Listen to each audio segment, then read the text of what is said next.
So as a bonus belated Christmas present to all Sony mobile fans out there, the upcoming Xperia 1 Mark III flagship phone has prematurely leaked online ahead of its big 2021 launch. Now, I was definitely a big fan of this year's Xperia 1 Mark II flagship phone, which improved on the original in quite a few areas, such as bringing back that headphone jack, improving the display, and sorting out all of those camera issues as well. And so far, certainly, those leaks and rumours have the Xperia 1 Mark III looking like another super premium mobile, possibly one of the best flagships of 2021. Ideal for mobile gamers, movie fans, and anyone who just wants something big and long stuffed in their pants. So here's what all those Xperia 1 Mark III leaks say, and what I personally want to see in this fresh new flagship. And for more on the latest greatest tech, please do subscribe and ding that notifications bell. Cheers! Now first up, while we haven't seen any leaked photos or videos of the Mark III just yet, you can expect Sony Mobile to stick with basically the same design as the last two handsets, with of course that defining 21:9 stretched aspect ratio, and that's absolutely fine by me. I like my strangely alluring phallic shaped Xperias. That elongated design makes for a nice comfy grip, especially with the Xperia 1 Mark II and its lovely curvy corners, so definitely more curves on the Xperia 1 Mark III please. But one key area where the Xperia 1 Mark II really disappointed me this year was the selection of colours, or should I say the complete lack of selection of colours, as it only came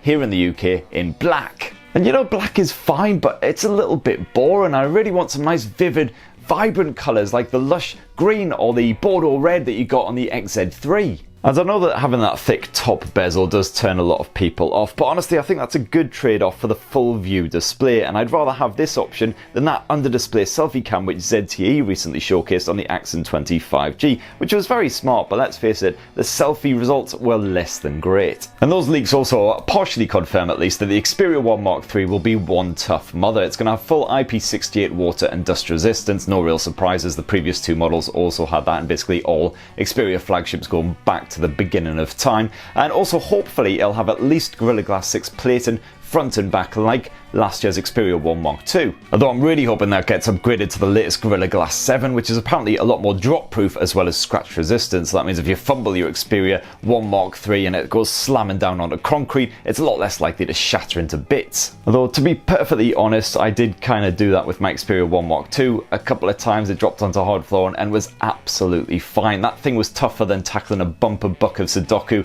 after 12 shandies and half a pint of vodka. And those Xperia 1 Mark III leaks also confirm that Sony has stuck with the edge-mounted fingerprint sensor as well, which is definitely a relief. And while I always complain and bitch and moan that Sony never puts face recognition on its Xperia smartphones, in these plaguey times with face masks a go-go, it's less of a worry. Now one of the highlights of Sony smartphones is always the display, and on the Xperia 1 Mark III it's once again a 6.5-inch AMOLED with a gorgeous crisp 4K resolution. Sony was of course the first mobile manufacturer to introduce a 4K panel on a smartphone. It was the Xperia Z5 Premium back in 2015 if memory serves me right, which, Christ, that makes me feel old. And back then it was pretty pointless, but at least now of course you've got plenty of Ultra HD content to stream on the likes of Netflix and some other streaming services as well, so all gravy. What I would absolutely love is if Sony could somehow swing it so you could stream Sky content like Premier League matches for instance in 4K to the Xperia 1 Mark III using the Sky Go app. I know it's incredibly unlikely, but you can only dream. But the Xperia 1 Mark III will once again rock that 21:9 aspect ratio, and of course that creator mode will almost certainly be back in action, giving any cinephiles an accurate representation of the director's original visual intent. Most people won't give a stuff about that, but it's there if you want it. The big change with the display on the Sony Xperia 1 Mark III is the refresh rate, something that we all expected because the Xperia 1 Mark II came with a basic 60Hz refresh rate. It did have some software smarts to kind of smooth things out a bit, but it didn't really do the same justice as a 90Hz panel. Thankfully Sony saw the light and put a 120Hz refresh rate screen on its Xperia 5 Mark II, and that's something that's carrying over to the Xperia 1 Mark III. The big question of course though is, can you leave it at the 4K maximum resolution and have that 120Hz refresh rate active at the same time, or will you have to do a Samsung and like dial the resolution down to full HD in order to get that maximum refresh? It's something we'll only see once the phone launches. And here's hoping that Sony announces some more exclusive partnerships for the Xperia 1 Mark III as well, like for instance as the Xperia 5 Mark II was the first phone to be able to play Call of Duty Mobile at that 120Hz refresh rate. So fingers crossed for more gaming exclusives. And apart from the refresh rate, apparently the Xperia 1 Mark III screen will also be 15% brighter than the Xperia 1 Mark II, so it should be even more comfortable viewing outdoors. On the audio front, nothing has been confirmed, but you can expect a stereo speaker setup as usual, and I really hope that after bringing back the headphone jack in the 2020 models, Sony doesn't kill it off again, because it's effing marvellous. Now on the performance front, these latest leaks do seem to confirm that Sony's Xperia 1 Mark III will indeed use Qualcomm's latest Snapdragon 888 flagship platform. And that's definitely a relief, because Sony wasn't one of the confirmed manufacturers to be definitely 100% using the Snapdragon 888 for its flagship handsets, but of course we all knew it was going to happen, right?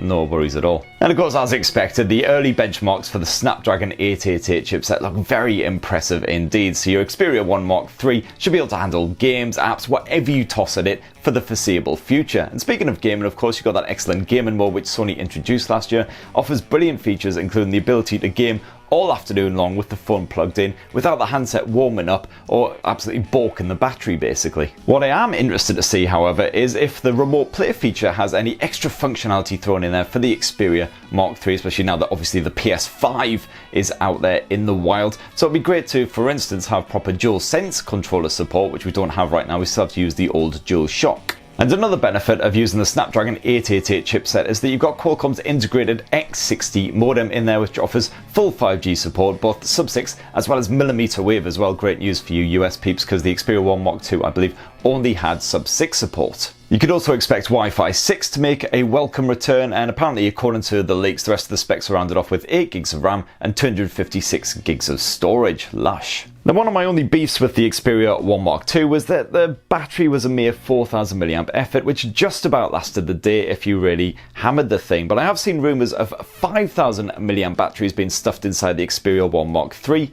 helped along by that smaller form of Snapdragon chipset. So improved battery life would definitely be appreciated, and also if Sony could boost the fast charging capabilities a bit as well, from 15 watts on the Xperia 1 Mark II to at least sort of 30 or 40 watts, that would be grand, and of course keep in the wireless charging. When it comes to the camera tech, there have been no leaks so far on this, but I can't see it changing up too much over the Mark II, so once again it will likely be a triple lens setup, possibly sticking with Zeiss glass and 12 megapixel sensors. I thought that the Xperia 1 Mark II's camera tech definitely was a massive improvement over the original, which was a real disappointment in HDR situations and at night. But yeah, a lot of the tricky conditions were handled well by the Xperia 1 Mark II. Maybe a bit more of an improvement on the auto mode would be appreciated. But of course you can expect the Photo Pro mode and the Cinema Pro mode to make a very welcome return indeed. So you can fiddle about with all those settings and get a very precise kind of shot. So hopefully more leaks will emerge on the Sony Xperia 1 Mark III, especially to do with that camera tech in the very near future. You can of course expect